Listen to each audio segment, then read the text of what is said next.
All right, you're just in time for another segment on Good Morning Kenya, which is Transformative Leaders. And today we are dealing with leadership legacy in architecture, education, and philanthropy. And to help me with this conversation in studio today, I'm joined by one architect, Philip Kungu. Karibu sana to the studio. Thank you very much. How is your Monday morning coming along? It's coming on fine. Yeah. Starting out here, and I'm happy to be here. Thank you for inviting me. Karibu sana. Thank you. Let's talk about your leadership journey. How has it been since you have served in several areas within your profession and also in public service? Yeah, my leadership journey has been very, very long. Well over, close to over 35 years or so. But it is important just to mention how the leadership started, because sometimes it starts in very humble ways and ways which you even yourself, you are not even aware, you're not even sure. Yeah. I'll cite two examples of where my leadership journey started. When I was in primary school in Standard 3, our class teacher, without asking me, without telling me why, just came one morning and said, "Philip, you're going to be the class monitor of this class." It's one instance. I don't know what it is she saw in me or why she did that. And then I went into secondary school, in Upper Hill School. And in second year, our house, the teachers were in charge of houses, and I was in what was called Athi House. And our master for Athi House, one Mr. Austin Oruk, in Form 2, came and told me, "Philip, you're going to be the captain of Athi House." Wow. Now I'm in a Form 2, but you're in a school which has students from Form 1 to Form 6. Wow. So it meant in Form 2, I was also a captain for people who are up to Form 6. And after that, it's just been roller coaster in terms of leadership in one position or the other. And I've held very, very many leadership positions in this country, internationally, in my profession, in other professions as well. So I feel blessed, and it's been a good and learning journey. Yes. Yes. So how has that journey shaped your understanding, and probably how has it shaped your understanding and perspectives when it comes to leadership?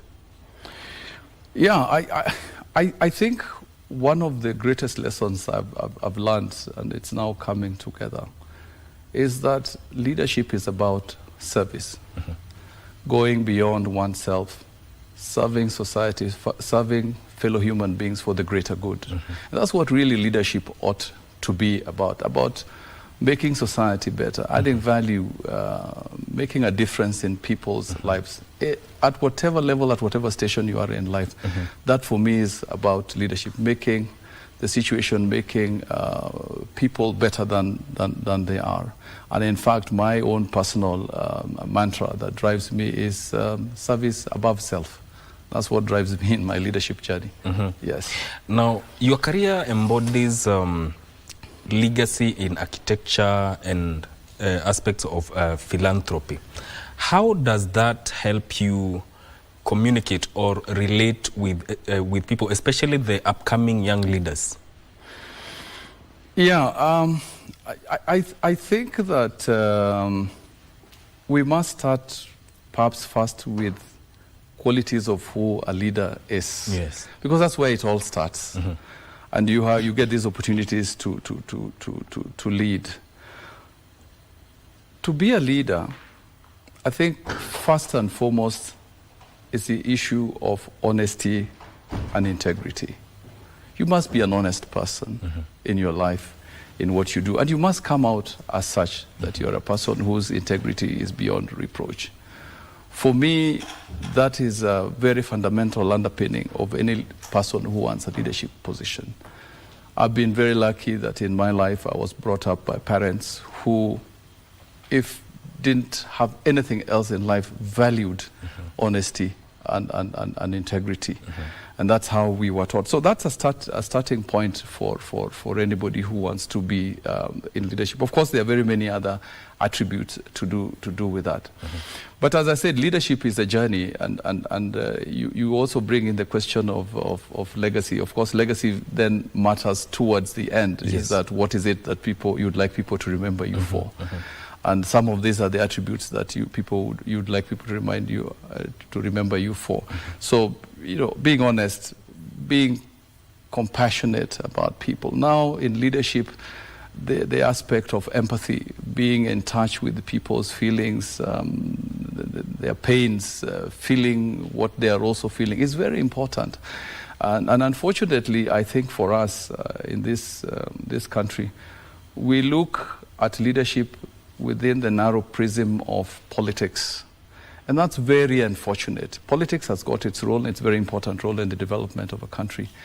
But whenever in Kenya somebody refers to you as a leader or a kiongozi, they probably are looking at you from a political point. And I think we miss the point completely.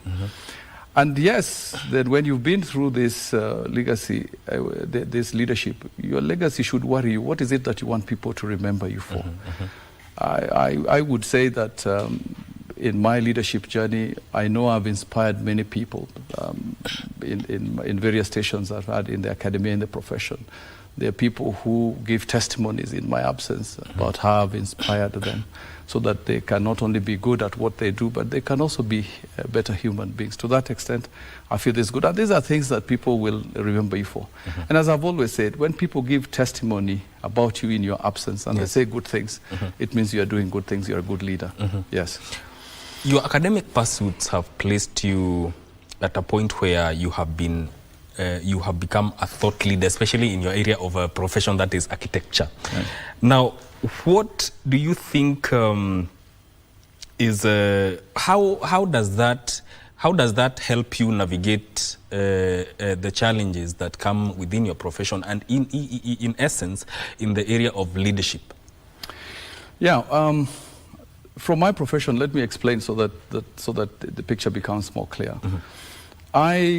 I've held very many leadership positions in my profession. I would say that the climax of it was when in 2000 and 2003, I served as the 13th president of the Commonwealth Association of Architects. Yes. And that's a leader of all architects in the Commonwealth. It was great privilege, it was a great challenge, because you are leading not only people from your own continent, but people from several other continents and with diverse interests and different levels of development. So that for me was a very, very big challenge. And you must rise up to the challenges of leadership. Yes, even when I was the president of the Commonwealth Association of Architects, sometimes you get people throwing jabs at you because you are African and they think that you're not worthy of this sort of things. But you can only rise up by providing good leadership to people. So, and then of course I've had many other leadership positions, not just in my profession, but in other areas as well.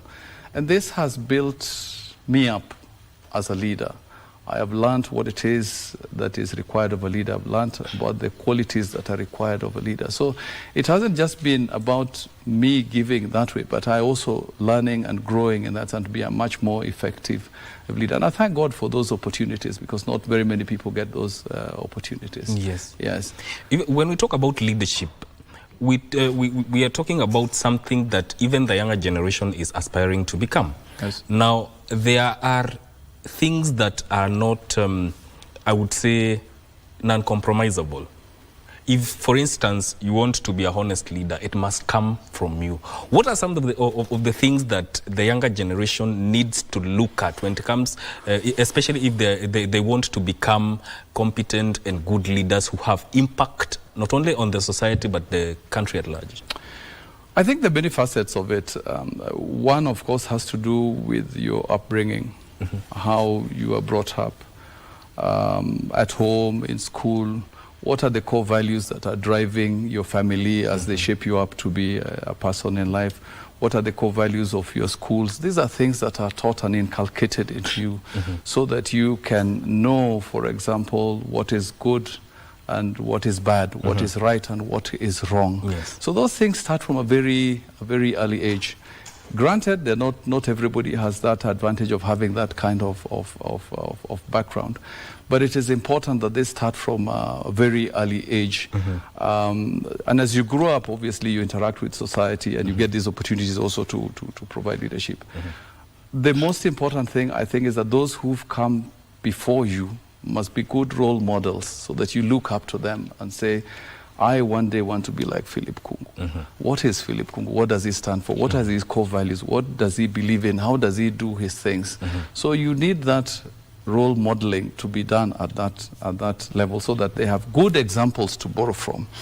Sometimes I think the young people get into problems just because they don't know better. And it is our responsibility as senior citizens, those who've been through life a little longer, to provide the role models. But then I also, as I probably mentioned a little bit earlier in our informal discussion, I think that at the level of the young people, they must also demand these same qualities. Yes. Even if you are a school prefect, even if you are a leader of a student organization or a youth club or whatever it is, the elements of integrity, the elements of honesty, those are still demanded from you at your own level. You cannot say, because I'm youth, I can look the other side if something is being done, that I cannot inspire people. So this is something that I think works at all levels. But I think for the young people, perhaps we've let them down by not providing good examples, and the ones that we have provided are really not useful in terms of inculcating some of these values. But strong family values, the family level, in school, in the communities which we belong to, help shape somebody to make them the leader that they are, and they can be influential in life later on. Now, when your commitment to mentoring aspiring architects, especially at the University of Nairobi, where you taught for 10 years, it helped in shaping young and upcoming architects, some of which are practicing. In your own view, what mentorship aspects are the most crucial in fostering growth and success, especially for young architects? First and foremost, let me say why I actually went back to the university to teach. I went back because during my time, I thought that I had a very good education in the University of Nairobi. And I felt that other people, the people who were coming behind us, needed also to get what I got, because that's how you can make society better. So for me, going to teach in the university is not because I didn't have a job as an architect. I qualified well. I could have gotten a good job and a lot of money. But this was going to be the phase of life when I would make a contribution to society. And the calling for me was big. Now, obviously, when you have that responsibility of teaching, then you play a much bigger role. Mentorship, the student is sitting with you, they are hearing you speak, they are seeing what you do, you provide mentorship. And even when I left the university, I made a commitment that I would mentor the students because I knew the value of getting a good education and good mentorship in my professional practice. So ever since I left the university, which was way back in 1995, we have a program in my architectural office where we provide opportunities for students to come and be attached with us so that they can see the environment, how an architect's office works. And this is not just for university students, this is also for people who are in polytechnics and things like that. And I want to give a story that I think is important. Once we had a client of ours, we were doing a building for her, and she came as we were doing the building and said, Philip, I have this niece who is at the Polytechnic, she's doing building construction. Could you give her attachment because it's required for her? And we gave her an attachment, and she worked very well, and she went on and finished her diploma. And then one day I sat her down, and she's called Sylvia, and I said, Sylvia, you can work for us here in our firm, and we can pay you salaries, and it will be okay, you get a life. But have you ever thought that you could become an architect? And it took her by surprise. I said, that was the time also the university education was opening up. So you had this module 2 classes. And I encouraged her and I said, Sylvia, enroll, go and enroll. She enrolled at Jomo Kenyatta University, did her architectural degree, and graduated at the top of her class. Wow. And she's out there, she's practicing somewhere. For me, there is nothing that brings greater joy than that. That somebody who probably only saw their life as having basic skills and working within the architectural office can now be a full-fledged architect doing her work. So mentorship helps a lot in building people for the future. And we are committed. Every single year we get students coming into our office just for us to do this. Another thing which I wanted to say, although I left the university, people within the university community know that anytime there's an issue to do with students that they require people from, I drop everything else and I go to the university. Whether it is to give talks, whether it's to be an external examiner, whether whatever it is, I always do that. That is my commitment to mentoring the young people, the young architects in this country. And when you talk about mentorship, it transcends class teachings. It's not around class and teachers and what you are learning. Yes. Talk about mentorship in terms of dealing with people, especially in your profession of architecture, who are already practicing now. Yeah, I think that we can do a lot better than we are doing at the moment. It's unfortunate that because we are preoccupied with living, living means looking for livelihood so that you can do the things you want to do, that we forget the finer and the softer aspects of life. And those softer and finer aspects of life is what builds up a good society. And we have to take our time and play our part in that. So what am I saying? I'm saying that my colleagues who are in practice ought to take a lot more interest in some of these areas and provide opportunities for young people, and they can give back because you've been in the profession for so long. Obviously, with age comes wisdom. You can use some of this and send our people the right path. There is we have no business complaining, for example, that the architects we get today are not of the quality that we want.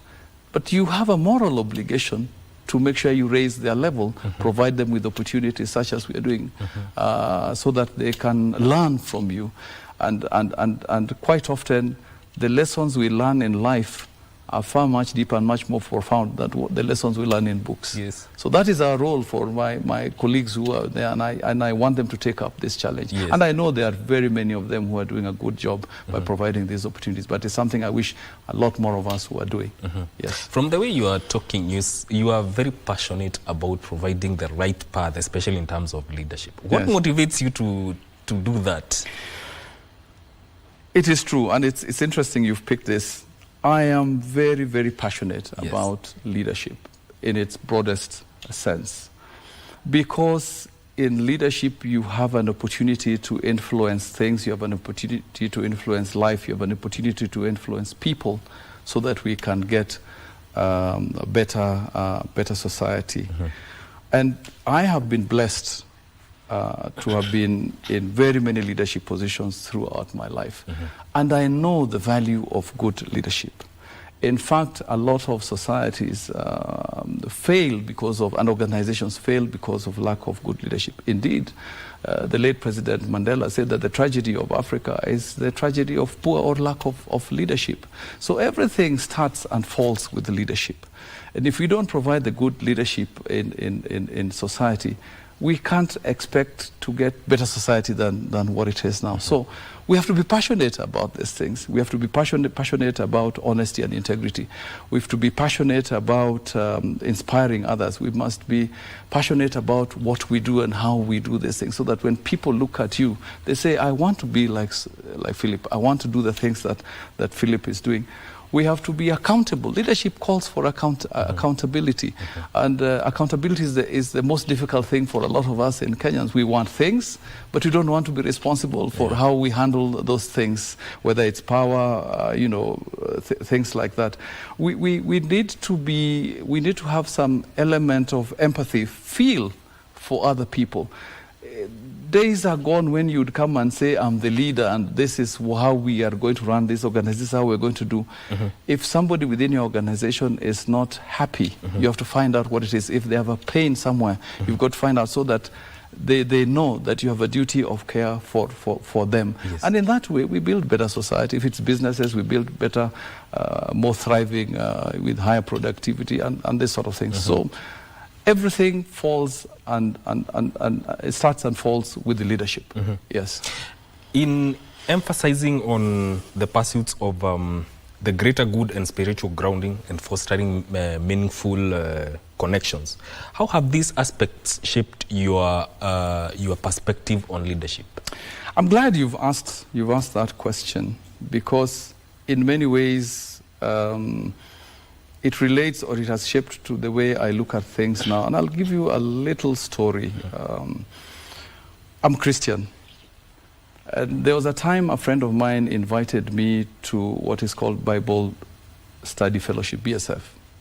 I've done it for the last 14 years or so. It's about studying God's word. It's not about preaching and all that sort of things. But when I joined BSF, the book we were studying was the story of Moses.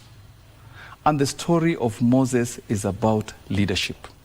From how Moses was born, how he was prepared in the Pharaoh's palace, and until he was given the opportunity to take the children of Israel out of Egypt. The rebellion of the children of Israel, the frustrations he had to do, the challenges he has to deal with as a leader, all these are in the story of Moses. That really inspired me, because all the issues, all the challenges of leadership that Moses underwent are things that you can experience as a leader, and I learned a lot from them. So that has really inspired me. Yes. Yes. In the field of architecture, it's one of the fields that many people in yesteryears thought it's a male-only area. Yes. In your own assessment, have we had a change or an embrace in the female, have the women embraced this area of architecture in recent years? Yeah. Let's start. In my class, when we graduated, we didn't have a single woman student in my class. We never had a lady student in my architectural class. But as years have gone by, we've seen at general levels higher enrollment of women in our higher institutions of learning. So you find that the university has a lot more women students than there were many years ago. Secondly, the women have also ventured into perhaps what you might call traditionally male-dominated courses, like maybe architecture and engineering. They've always been there in medicine and law and all that. And this is a very good shift in terms of how the country is moving. So we now have very many more women students who are graduating from the university in general. But the one in architecture has been really phenomenal.